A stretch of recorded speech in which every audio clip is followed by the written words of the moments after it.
It just goes. Open up another window and see if we're good.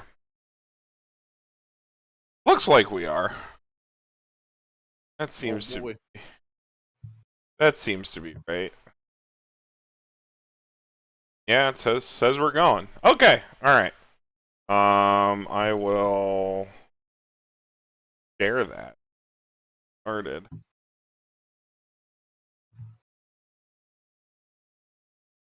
Oh, we already live.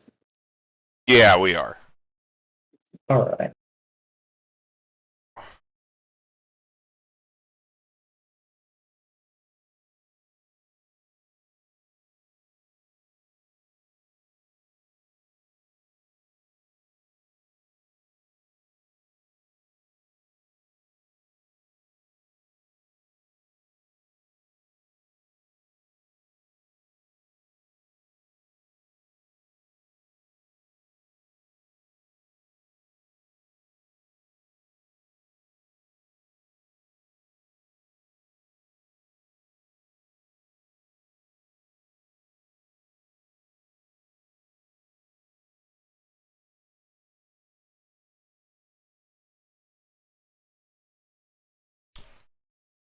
Okay.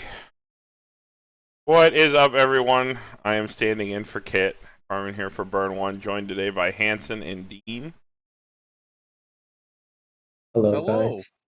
And we are going to talk about our runs at Bro. Hanson is the true champion, the real reason. Whee! I wanted to make sure that we did this as soon as we could, because Hanson is the absolute champion of AO, right?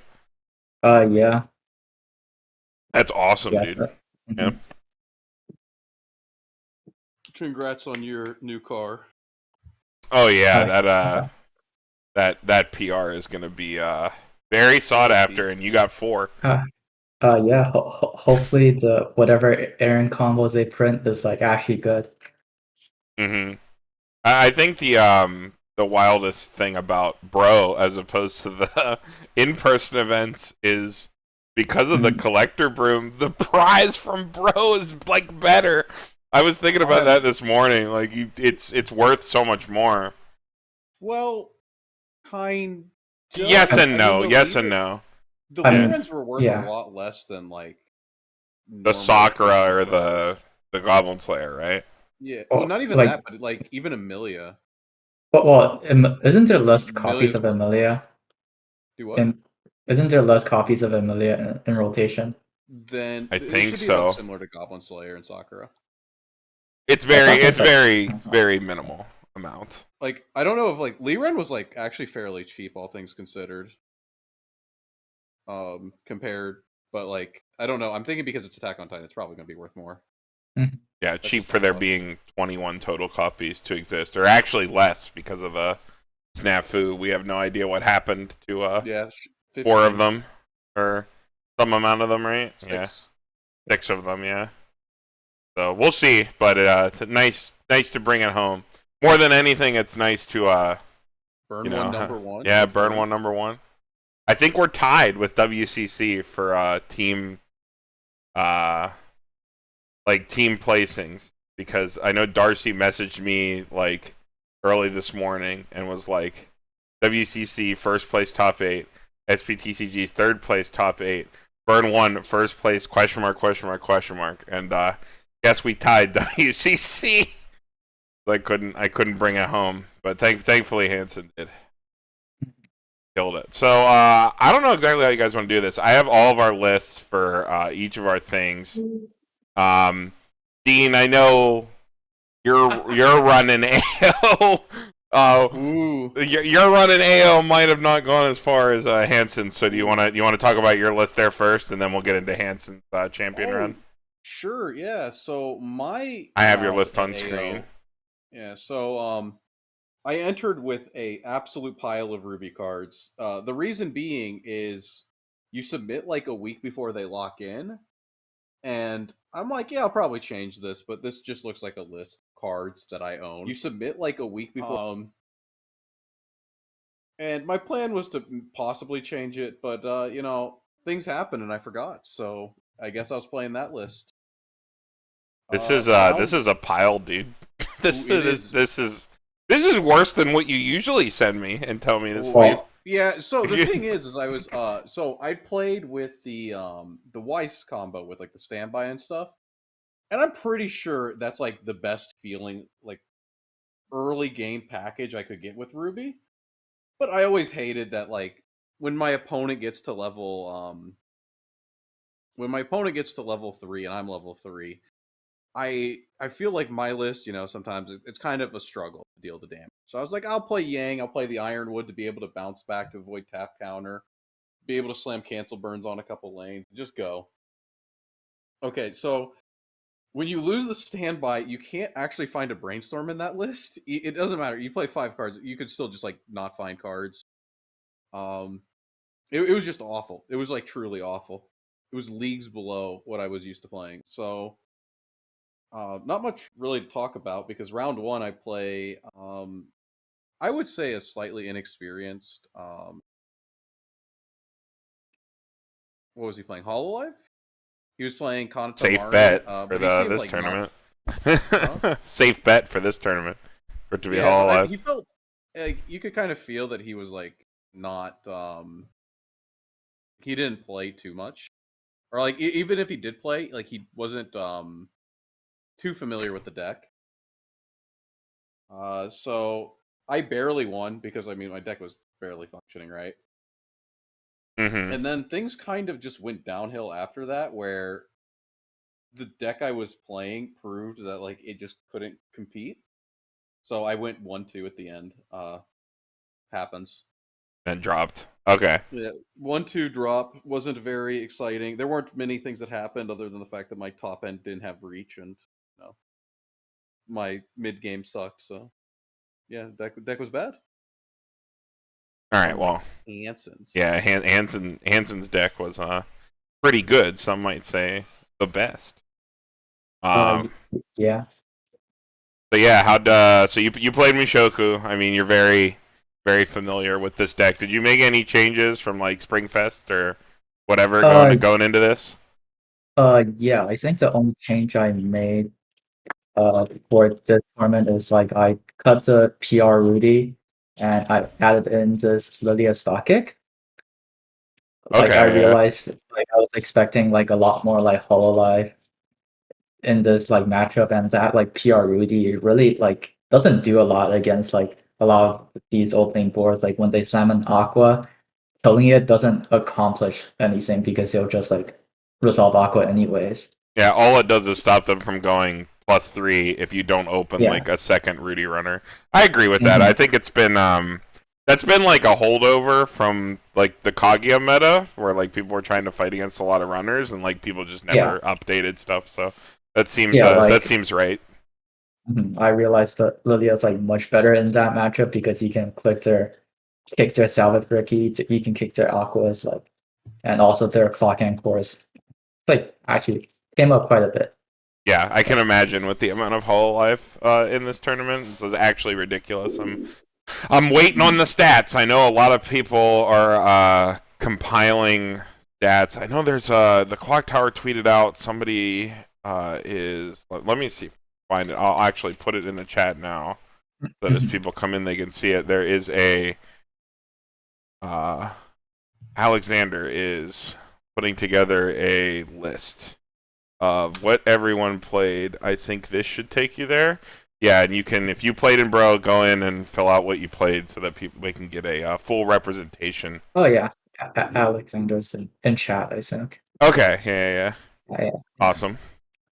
Okay, so that's cool. Well, obviously you want to get into your rounds. You don't have to do like a full breakdown. Anything notable? Yeah. Yeah, like sounds good. Like I guess one big thing is like I played against a lot of Hololive this tournament. Happens. Let's see. I played against Kantamari round 1, Kantamari again round 4, and then Gate Door Hololive, which is like Botan Mari Hololive round 7. So yeah, so like And, almost like basically more than half your rounds. yeah, kind of. And I think like Mushoku actually like is like pretty favored in the Kantamari matchup, from my experience at least. I don't know if, like I don't know how you feel, Carmen, playing Kantamari about like the matchup. Every time I feel like I'm winning all game, and then they put down that stupid 3-2 Ghislaine, whether one came out with a standby or like they get to level 3 early or clock themselves to 3, and then all my defense is just gone, and I am forced to go for a Marine turn after that because there's nothing left to do, and it's hard to rebuild from that point, and then at that point it's just a coin flip, right? And like Mushoku's always better in those situations. Yeah, because like Kantamari can't really stop Mushoku from building their board at level 1, so Mushoku can kind of free farm a bit until like the Kanta player gets like level 2.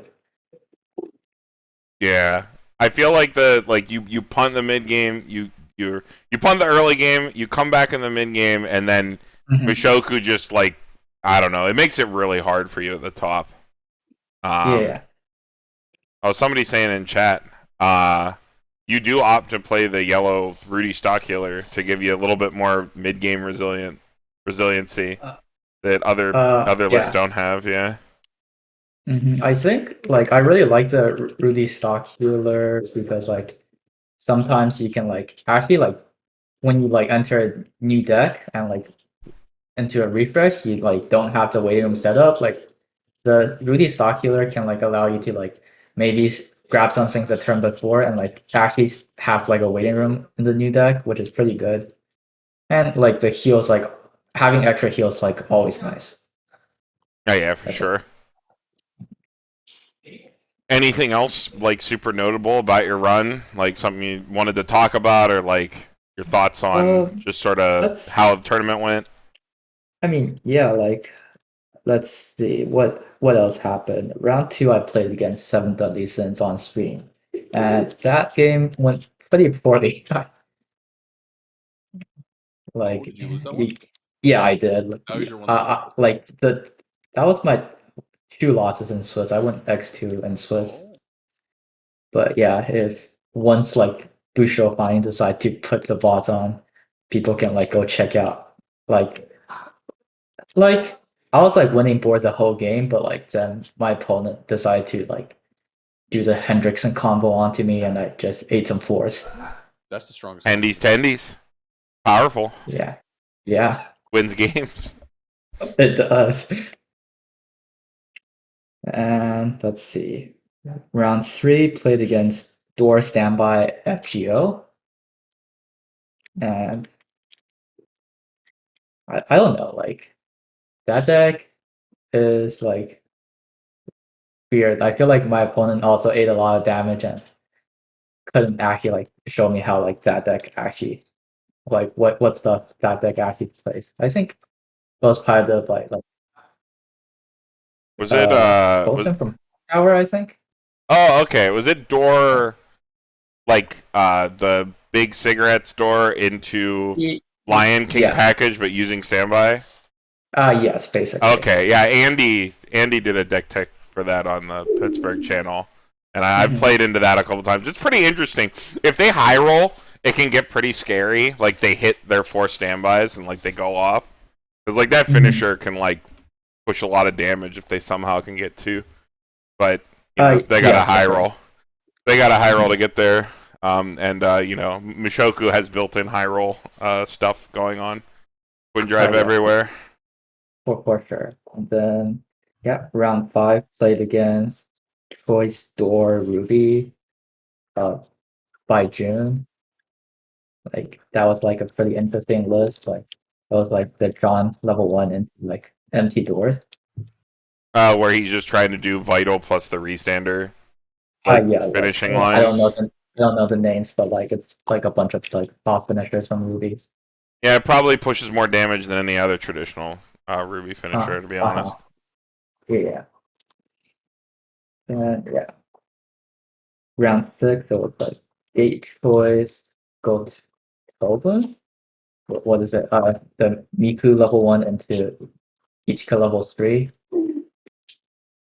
Interesting. Like like the deck seems fine, but like it just feels like the headphone event is like so bad. Yeah, the headphones event is trash, and Yeah. it doesn't get any better in set two. It's poor Miku. Her card sucks. Yeah, I feel bad for all the Miku fans. Then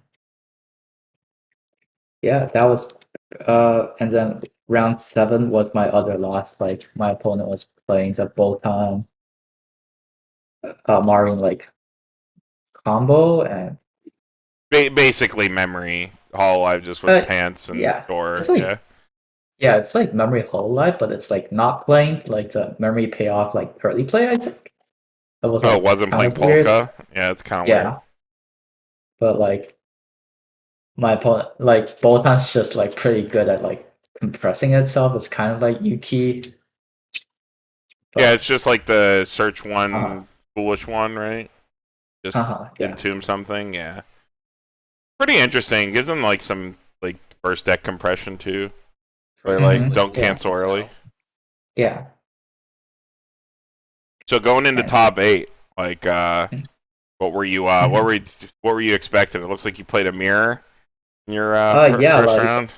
Like I knew I was gonna play the mirror in like ever since like Swiss ended, and like that like the mirror is like always like not that fun. Yeah, I don't think any of the mirrors in the top decks in the meta right now are very, very fun for anyone involved.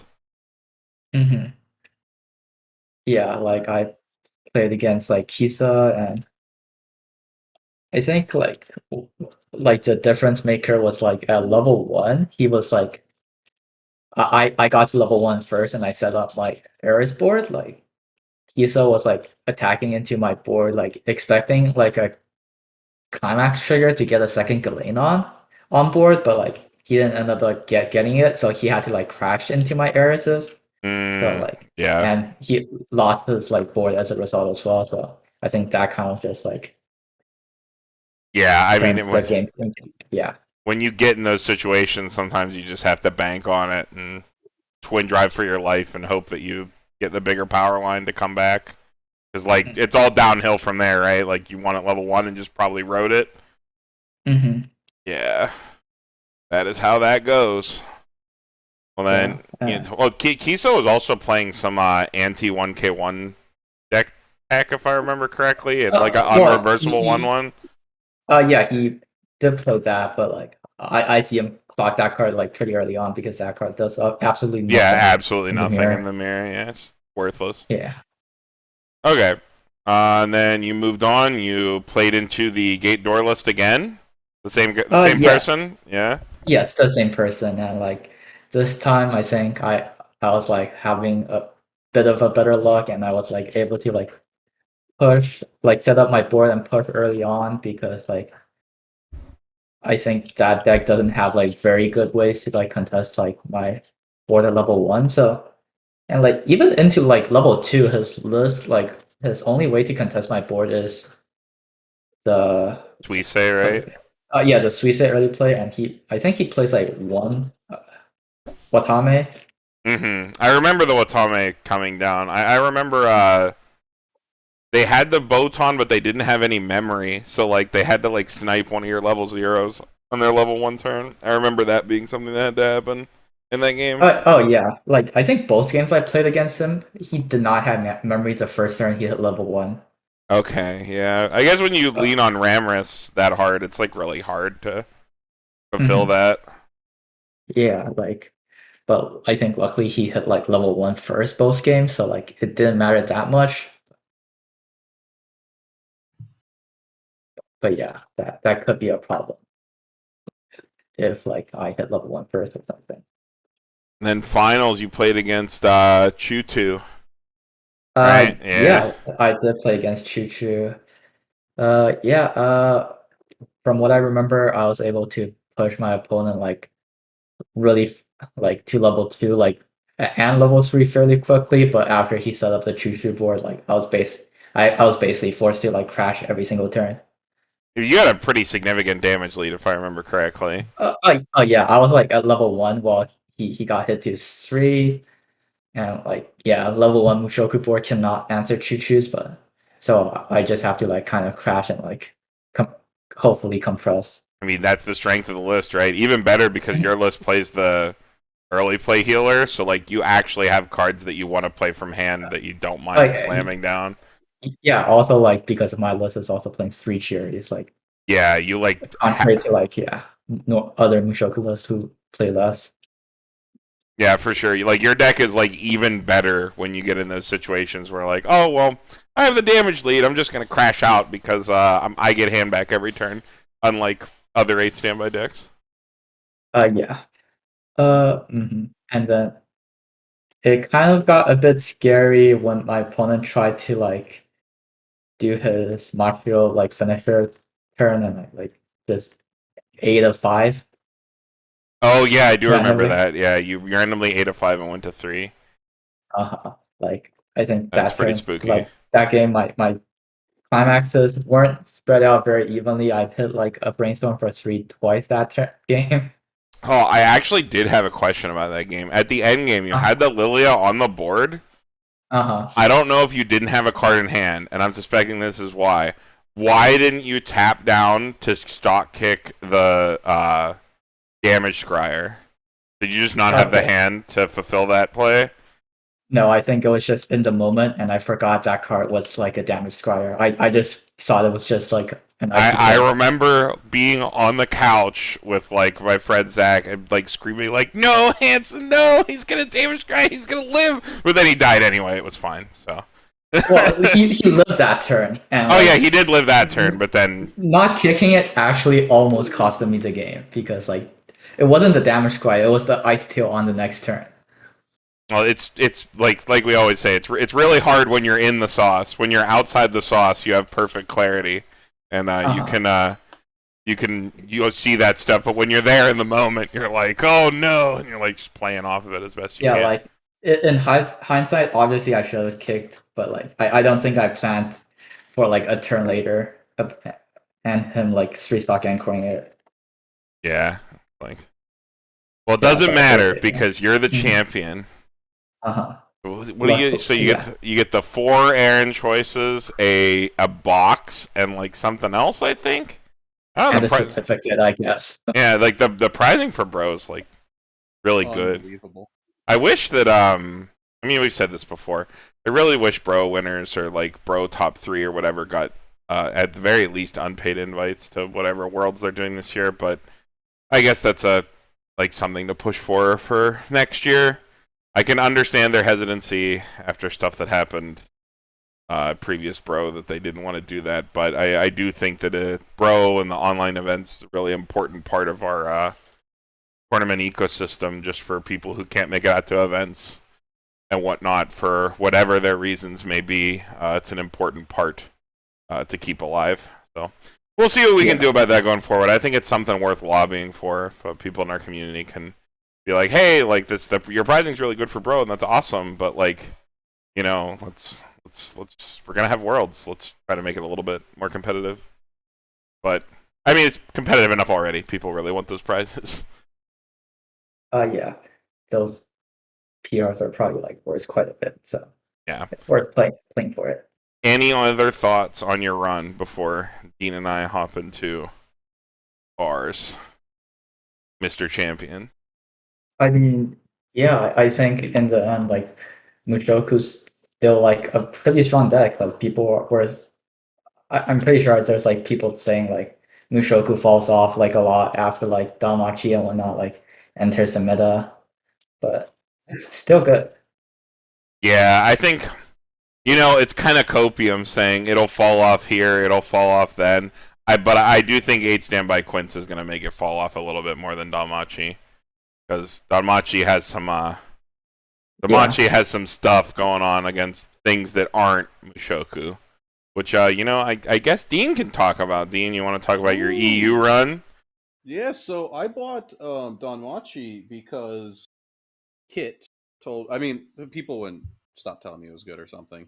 So I bought it. I think then I played it, gaslit you refused to into actually buying read it. the cards. I actually refused to read the cards before the like couple minutes before the tournament. I mean, I knew like general profiles. This thing salvages. This thing gives power. Whatever. And I go in round 1. I am against. Let me see. I got some videos I can pull up so I can joggle my memory. I play against. It looks like. Oh no, it's wrong. There we go. I play against Tokyo Revengers 8 choice. Which was good because the deck is, I mean, if you don't know what Tokyo Revengers 8 choice is, there's probably a reason for that. It's the one that adds strongest extra deck. choice triggers, right? Wait, Like- was it like Dude, it was some talk. the Kotori combo or? It was like the his top end, from what I remember, was trying to be like the Bang Dream like restand combo. I think it's closer to slime, but yeah. Is it? Oh yeah, it is. But you have to have like a card in the back row, and he didn't have the card in the back row.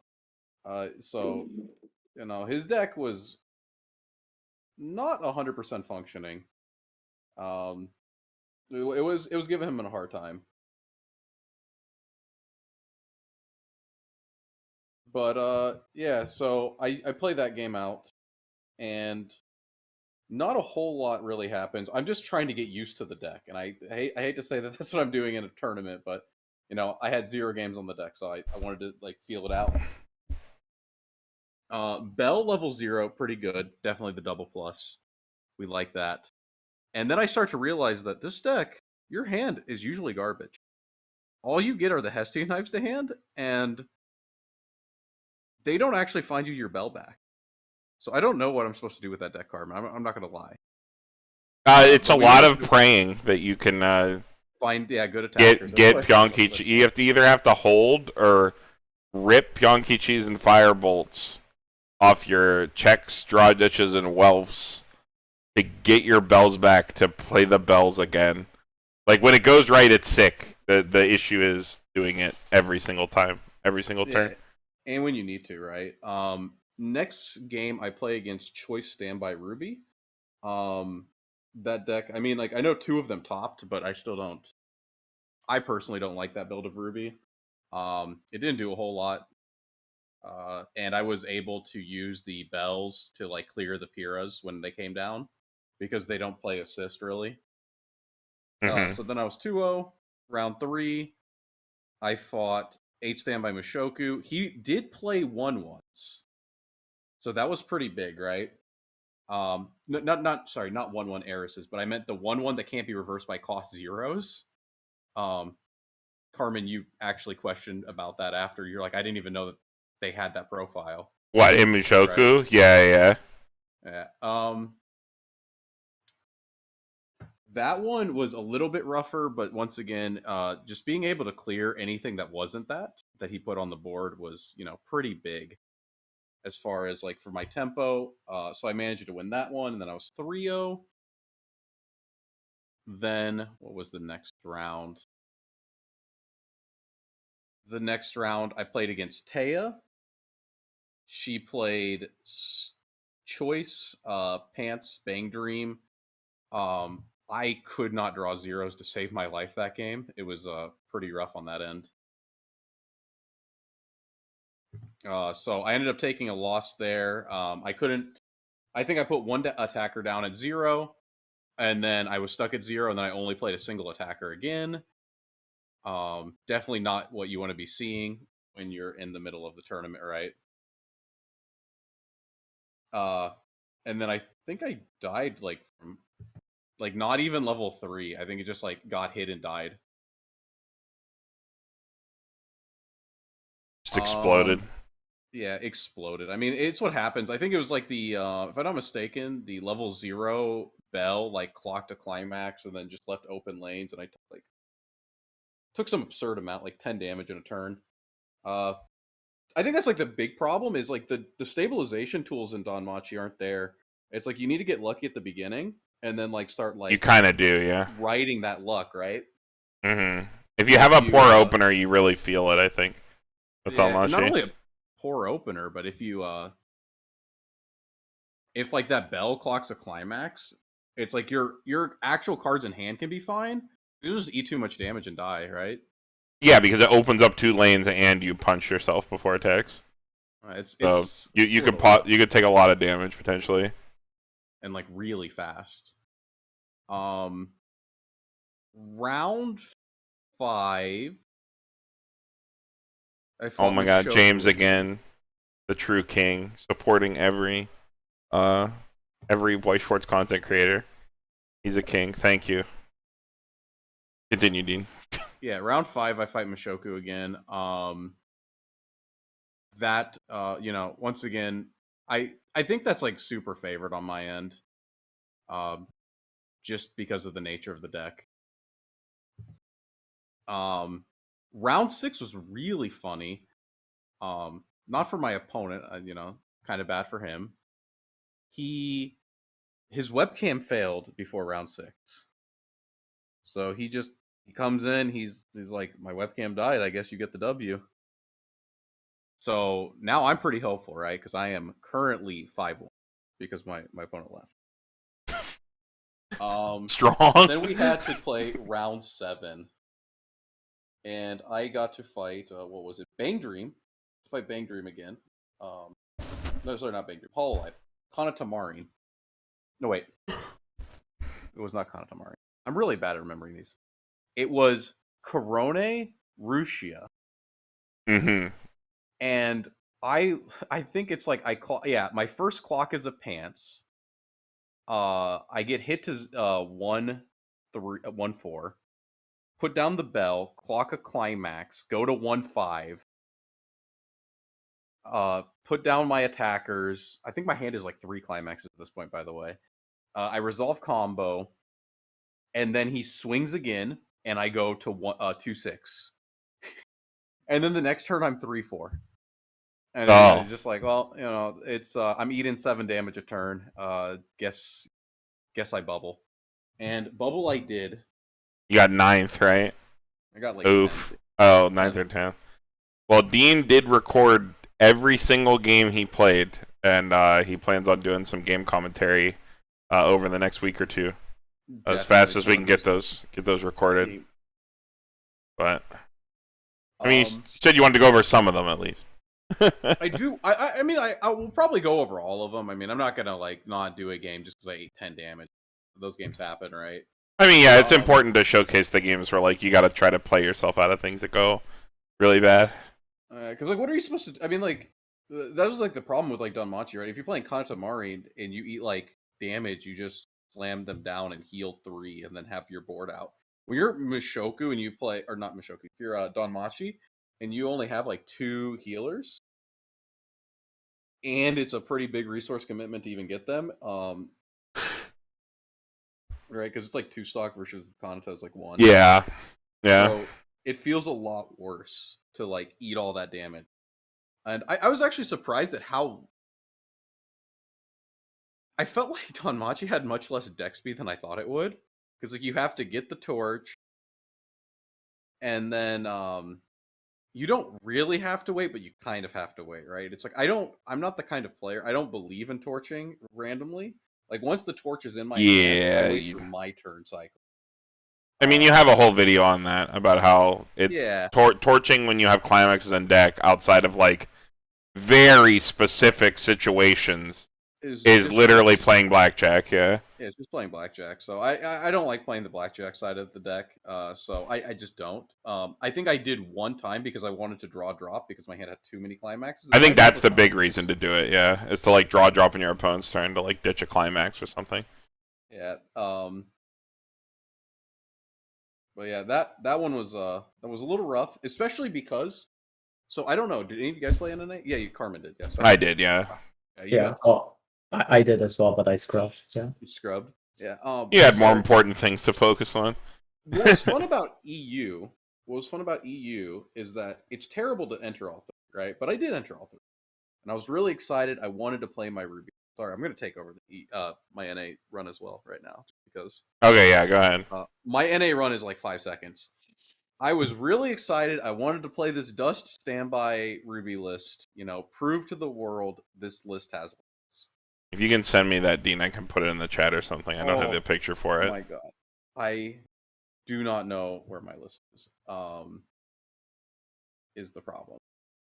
Well, if you find it, send it to me. I'll share it. You can go keep talking. I wanted to. Well, the story is very short for it. I wanted to prove to the world, and we were asking because round 7 for EU was lining up to where it would not end until round 1 of NA had started, and I was like, okay, judges, can we like get a time extension? A couple other people were worried as well. They say no time extension. You got to be in the game on the timer. Sure. It is what it is. Well, thankfully, I ate damage so fast in this EU game against the Corone Russia that I was actually on time for the round. But I think I had like a minute left on the timer when like I got down, so I felt a little rushed. I felt pressured by this clock, and so I just grabbed my list and I play max rarity Ruby, right? I have like 4 of every SP, 4 of every foil, and so because I was playing 2 different Ruby lists, one in AO, one in NA, I just sleeved everything in the same sleeves, and then I pulled the one deck out and I put the other deck in. And I didn't really, I felt like because I felt rushed, I didn't really check my deck. I'm like, yeah, I checked this like a couple hours ago. Fan through it, looks right. Shuffle up, start playing. My hand is awful. I am like crashing Rizes, like 3 Rizes in one turn to ditch 3 climaxes to refresh 6. Everything is going wrong. And I am at like level 2. And then I go and I put down this Yang clean cut, and my opponent goes, that's not in your list. Oh. So I get a game loss round 1 of the tournament, and there was no way I was about to sit through a tournament after I'd been up for like 16 hours, I think. Yeah, that's rough. I'm like already in the loser's seat round 1. So yeah, I didn't get to prove that my Ruby list does anything. So I guess it still sucks. Play choice standby, guys. So you guys want to talk That's about tragic. Yeah, Hanson can go first if he has anything he wants to talk about. But yeah, like I can talk about my game really quick. I think I went X2 overall, and like I just dropped round 6 after winning it because like I just wanted to get some rest before the AO top 8, and I realized you have to be X1 to basically make top 8 for NA. Yeah, it was impossible to go X2 with the number of rounds and the number of people. What did you play in NA? Same list or? Yes, exact same list. Okay, so yeah, I'll put that back up again. So yeah, same list. Really more important to get some rest. Yeah. I know Patrick did a similar thing. Yeah. Like, yeah, I can quickly go through my matchups. Like round 1, I'm pretty sure I played against like an Adventure Time trial deck. I wasn't sure if that's like card by card, like card to card, because I don't know what an Adventure Time trial deck looks like. It's a Moguro and a Claw Kicker. Okay, then it seems about right. It was 4 Dwarf, 2 Wind, 2 Tuso. So you had to be exhausted 4 at wind. this point. Yeah. That's the demo deck. Oh, is that the demo deck? That's the demo deck. Oh, that's strong. Adventure Time demo deck. That's powerful. Oh no. I gotta go to like EU and just bring the Milky demo deck one of these times. Yeah, but like it was pretty clear my opponent was like new to the game, and his deck, I'm pretty sure, wasn't even sleeved, and I kind of just bullied him. Damn, what a monster. Yeah. Felt bad, but luckily like round 2 on, it was like just like real decks. Round 2, I think I played against Kantamarian again, and that went pretty much like as planned for me. Round 3, it was against Horussia, and I think that's like a matchup that's like a lot worse for Mushoku. The power lines are a lot bigger across turn. It's like easier for them to run you over. And also like Russia is like really hard to answer. It's a deck speed problem too. And like if you can't get through your deck fast enough, you just lose. So you lost to Russia? Yeah, I lost to that deck, and I think round 4, I was against Pantamarin again, and I think that game it just went like really bad for me, and I just lost that game like pretty quickly. And at that point, I was like X2, but I was like, there's still like a couple hours. I'll just like play a couple more games for fun. And round 5, I played against the Mushoku Mirror, and like it's like pretty like uninteresting, but like I did win in the end. Round 6, it was against Danmachi. It was from, let's see, SBTCG Nicky Goldman. I think he's like a pretty good like Vanguard player, but like he was like pretty new to like voice, and I'm pretty sure he wasn't like the most familiar with like that Damachi deck, and like, he was like probably using like a bunch of torches when he shouldn't be able to. Well, when he shouldn't like be doing so, and yeah, so like I was able to like win that game in the end. And after that, like even though like I won that game, I just like wanted to take some rest, so I just like dropped afterwards. Understandable. Mm-hmm. Yeah, Carmen, you can go ahead and Okay. Yeah, I'll talk about my NA run. So I only entered NA because fuck waking up in the middle of the night and fuck staying up late and being on 60s hours of the stream. You guys are crazy. Mad props for doing that. Anybody who enters multiple bro events. But I think AO was like better for me because of the time. Oh, because of the West Coast time zone. Mm-hmm. I decided to play Contamarine because I think it is one of the most fun decks in the meta to pilot and play because it plays very differently, and I didn't really think of anything past that because for these online events I just kind of want to enjoy myself and like kind of get some data for the in-person events coming up. So sit down for my round 1. Gonna be a lot of Hololive. Sit down against Miko Sora. This has the potential to be really bad for me because they can get out these bodies that are even bigger than Kanata by these supports that make it like really difficult, and then I can't even push damage. But fortunately for me, my opponent had to delay their Sora turn, allowing me to get to 1 first, allowing me to set up my Kanata board, protect them with an anti-change counter. Was able to use the Toa to like drag stuff up to like mess with their board setup, be able to really dismantle the deck and then just completely win from there. I think that if you ever like get the opportunity to get to 2 first against that deck, there's absolutely almost no way that you should be able to lose because of all the mid-game focused hate that you play to just ensure that yours is just far more resilient that theirs could be. But the guy's list was actually really interesting. He was playing like the 2/2 Geld-esque card that like is a 3500 buff, like sack itself, give 3500, which like would have been really bad if he had the Soras down because I would literally never be able to interact with those cards. But did get my Kanatas down and then just ran away from there. After that, I played against 8 Choice Hololive. Nothing really remarkable in this game. They had like the Watame in their deck, I'm pretty sure, but didn't really matter because I was able to grind out the mid game. What's 8 choice? Like something into Coco? Coronet into Coco, yeah. Oh, okay. Coronet Coco, yeah. I guess I should for Hololive be a little bit more specific. So many freaking builds, but yeah, nothing really too remarkable about that game. The Coco can be pretty spooky, but again, you run so much like Disruption, like that card like needs a reverse. I remember he ate like I triggered a Stock Soul and he ate a massive chunk of damage and was like super behind. And I was like, cool, I love triggering Stock Soul when it works. And just kind of, game just went even worse for him from there. Round 3, 8 Choice Gotoboon. It was like basically Ichika waifu.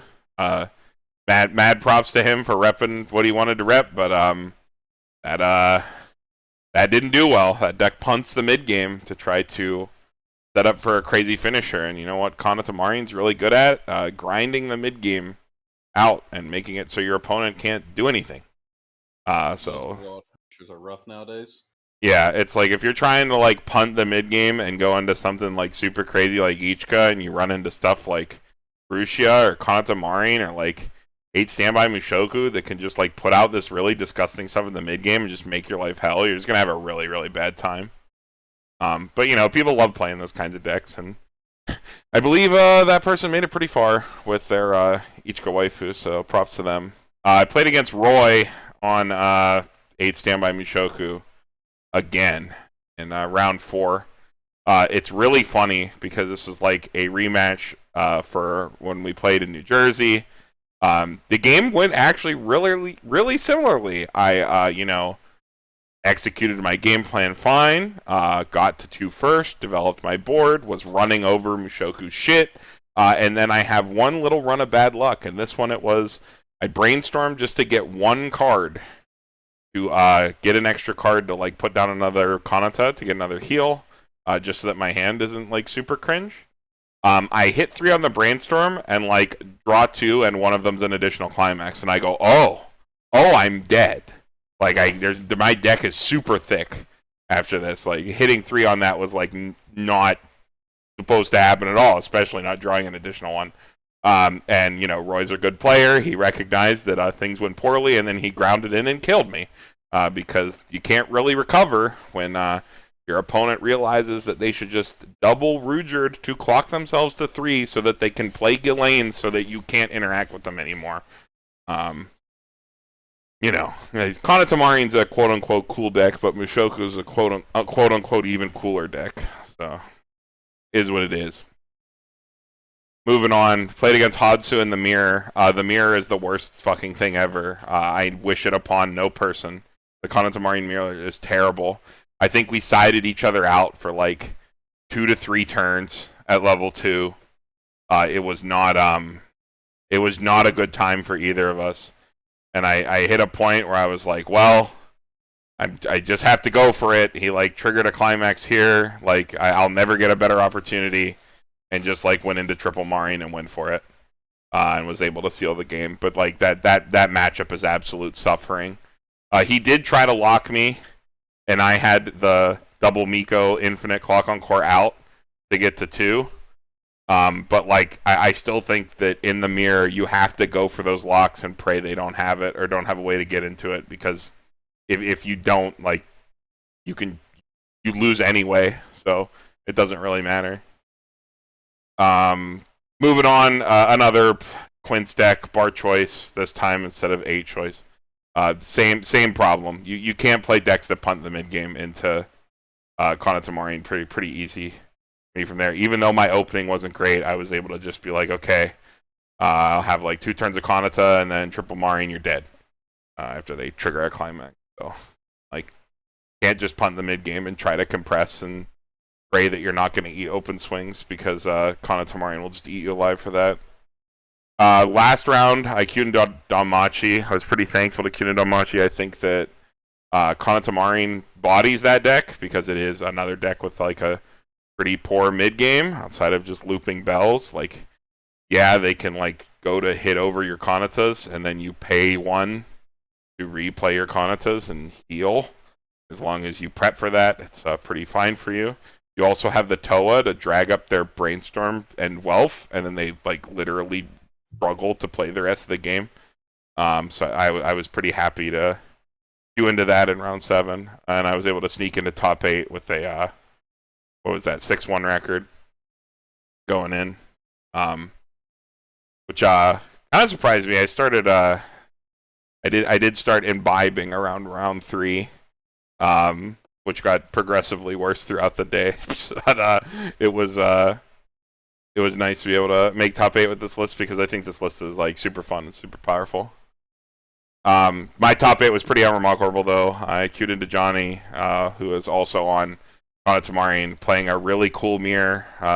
We had a pre-game toast. We played our game. It went pretty normally. I had to go for the lock this time. And then Johnny had the double Miko out, which was kind of ironic. I had the Watame. I was prepped to be able to answer, and then my Watame whiffed. And I had to like basically just play the damage game from then on and just try to be ahead in damage. I was able to like when I was at 1 and I wasn't able to go to 2 and he had his Conosus down, I was just like, okay, well like I'm gonna try to take advantage to take a damage lead here, and like crashed out and like slammed a door and was able to hit him like all the way up to 3. I then, from that point on, instead of like trying to really go hard into Kanata and like fight for board with my like extending my level 2, I was just prepping to like play Marines down because he had to constantly bleed resources to try to like heal and stabilize his game state after like taking such a large portion of damage when he was not prepared to. And then I played down my triple Marines. He had no hand and a really thick deck. With I believe like 5 or 6 climaxes in it, and he canceled 4 times in a row on like 1 or 2, and just killed me after that. So that kind of sucked, but I mean it's the mirror. Well played. Like there's no right or wrong answers there. It's just sometimes Weiss really do be Schwartzen, and you die.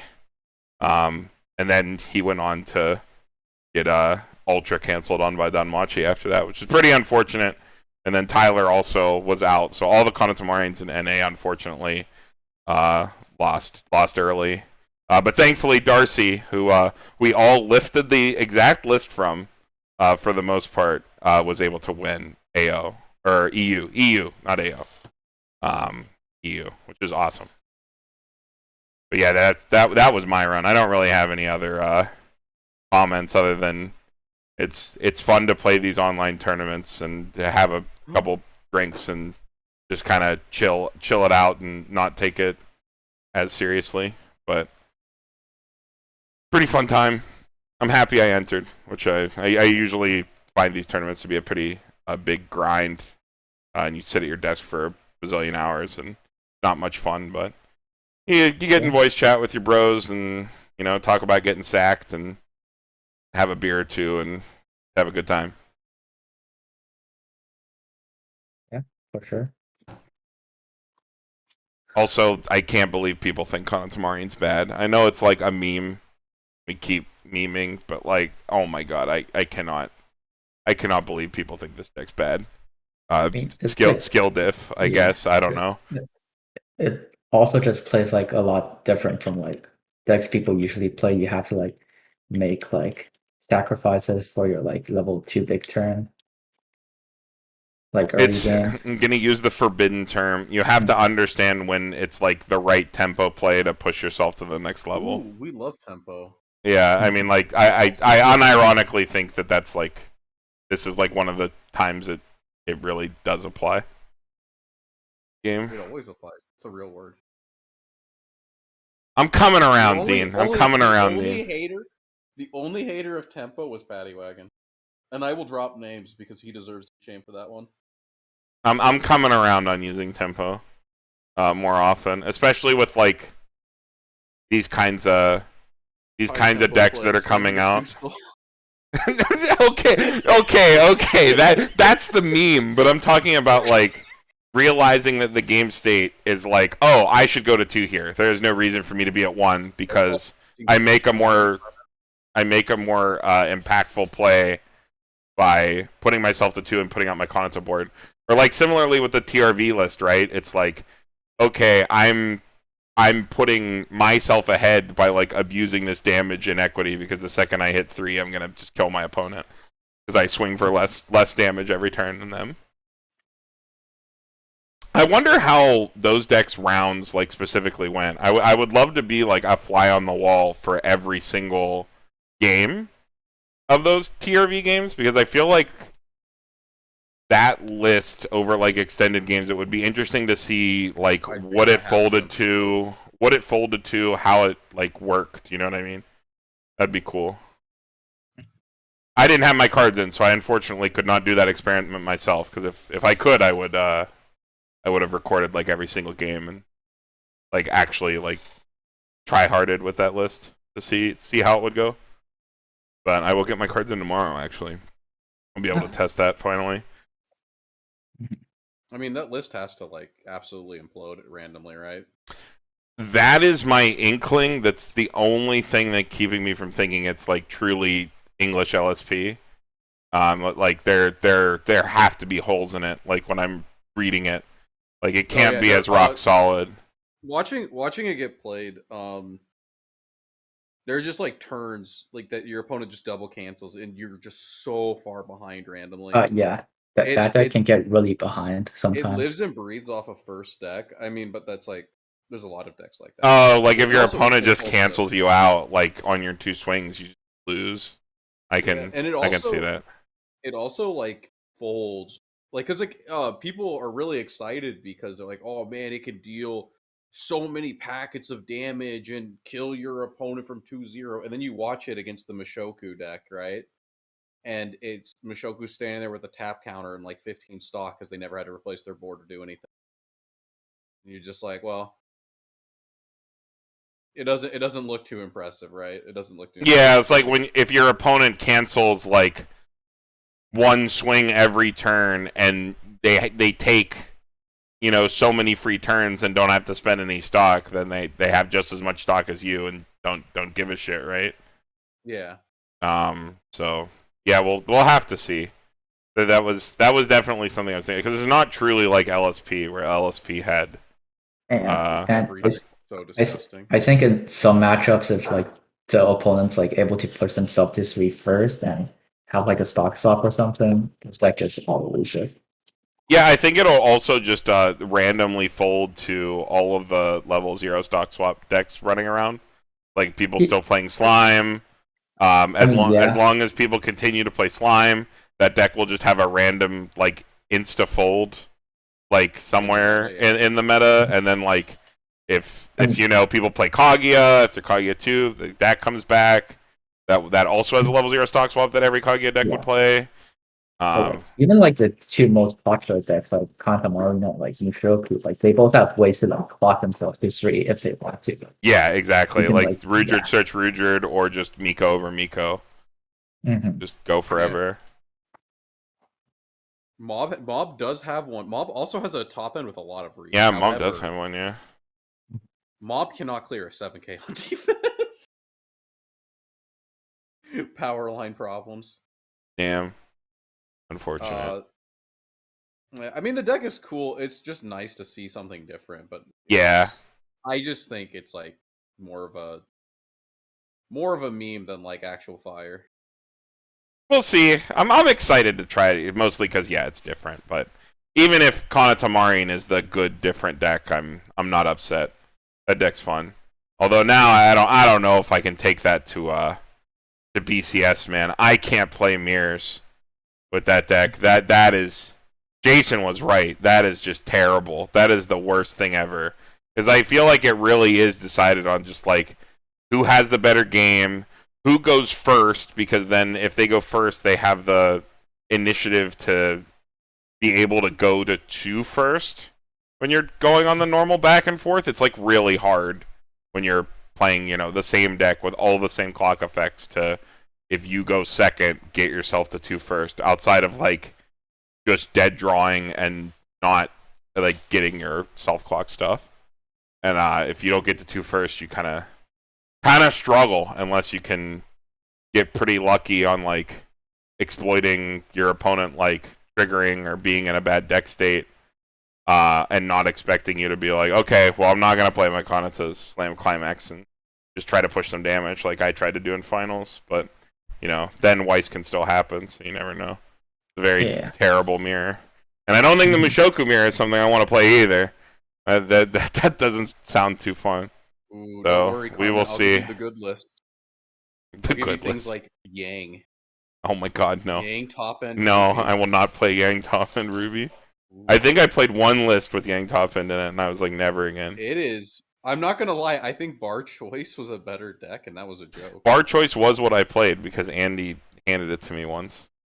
Because it was the meme, right? You had to play. Yeah, you had to play Bar Choice. Yeah, it's the best Climax lineup. Shout out to Ryan Wiberly. But yeah, any overarching thoughts on Bro? I thought NA was like run pretty well for the most I part. want to say thank you to every single person who I played against, because not once did I okay, so personally, right? I am the most anti-playing in webcam possible. And the reason is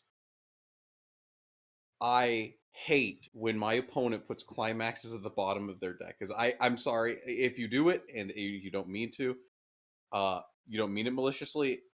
Like, coming from other card games, especially in something like Bro, where there's multiple $1,000 prize on the line, I feel like the risk is too high, right?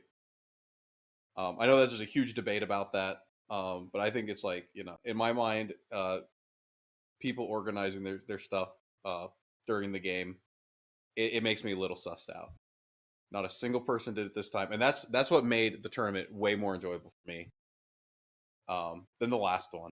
The last one, I had a lot of people did the stacking the climax, and technically, Bushiroad says it's allowed. Bushiroad says it's allowed, but I personally feel very uncomfortable when that happens. So, thank you to everyone who didn't do that.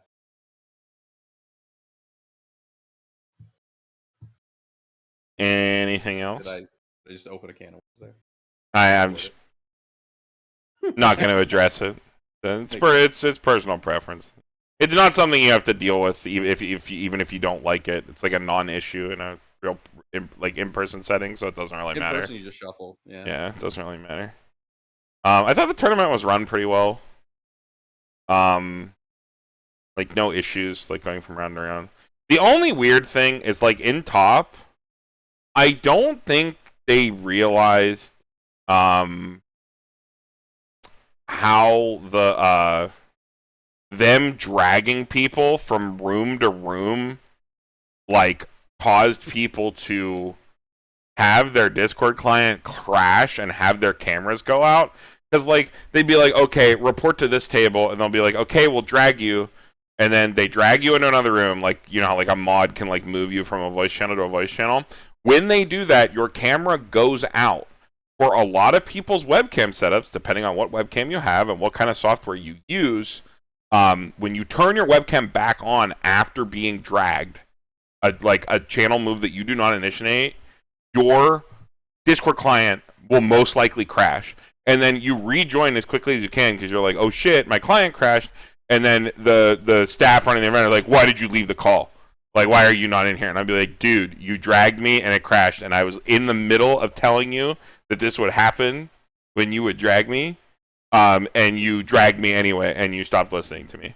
So like, I don't know what was up with that. That was like a minor annoyance. That's like a technical thing. But if like we're gonna keep using Discord and Discord is never gonna patch that freaking bug, it has been in Discord for like a year and a half, 2 years, and it's completely dependent on like your hardware and a bunch of other factors if it happens to you or not. You need to be a little bit more lenient about like tech failures and stuff, and not like freak people out because people are already nervous going into top. Like I didn't even really care, and like I literally said like Johnny and I did a freaking toast before we started our game and after we ended our game, like, and he was playing at 9 a.m, so we weren't exactly taking it being too sweaty, but like it's still like people are nervous, people are freaking out, and you got like a judge like yelling at you for something you can't control. It's like I don't know, it's kind of whatever. That was the only thing with how the event was run that kind of rubbed me the wrong way. But I mean, I don't know. You got like language barriers, time zone barriers, especially in NA. People are freaking exhausted. I remember like one of the judges, there's just like, I've been up for 30 hours, and I was like, okay, like I get it. It's just I think we should be a little bit more lenient for like technical error. But whatever. Kind of neither here nor there. Anson, you have any closing thoughts about Bro? Not really. Okay, that's fair enough. I think it was pretty straightforward. Upcoming Burn 1 content. Dean, you guys said you wanted to do the commentated games. Yeah. Right. I recorded all of my games, so probably throw those up, do some commentary over there. Just kind of show what goes on in our heads during tournament. My head specifically. I guess I don't know if anyone else recorded theirs. I have a long list of things I want to do for the channel. It's all about getting a camera and people over. Yeah, it'll be sick when you get it to go. I think it'll be awesome. No spoilers. No spoiler. I guess we can. We have 10 viewers currently. If anybody has any questions, let it go for like 5 or so minutes. If you have any questions to ask us while we're here, let us know. We'll hang out for a couple of minutes here if we get any questions. There is something I could say, and that's I feel like when we talk about tournament, right? Mhm. Noticed you spent a lot of time on this game. My opponent canceled, and it was impossible. I couldn't win, and we spend a lot of time on the negative parts of the tournament experience. Yeah, I think it's just what you end up remembering, right? I want to say one of my games, I was the most disgusting sack, and I think a Hestia stuck a swing for 5. Oh, I was a sack Pretty all sure day. Hestia stuck, I mean, like, a swing for 5, and then like it like ended up killing my opponent from like 2-5. to win that many games, you gotta have things going in your favor. You can't stand there and like unironically say, yeah, guys, it was all skill, it was all me. Like that's just completely disingenuous. Card games have variance. Like you ride high and you ride low. We take them as they come. Thought I would just say that. Just say, sometimes we sack. Yeah, everybody sacks. Everybody sacks. Let it go for like another minute or two here if there's like any questions for us. Otherwise, we can back it up. I guess shout out to all my opponents. It was pretty fun. Also, shout out to the card games like post game salt table. Always makes the event more fun. Have like a voice chat to pop back to be like, oh, I sacked, or oh, I got sacked, or whatever. It's always a good time. A core part of the online tournament experience, just like the real tournament experience. The real tournament experience is you get in a huddle as soon as the round is over and complain. Yeah. Even if you won. Yeah, even if you won, you're bitching. Always one way or another. Complain.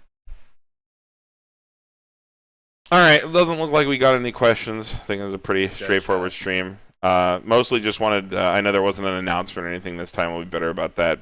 Because I am not Kit and I do not have full access to the channel. I was not able to like schedule something. I'm just kind of able to like hit the start streaming button, and that's about all I can do because Kit's kind of held up with some real life stuff right now.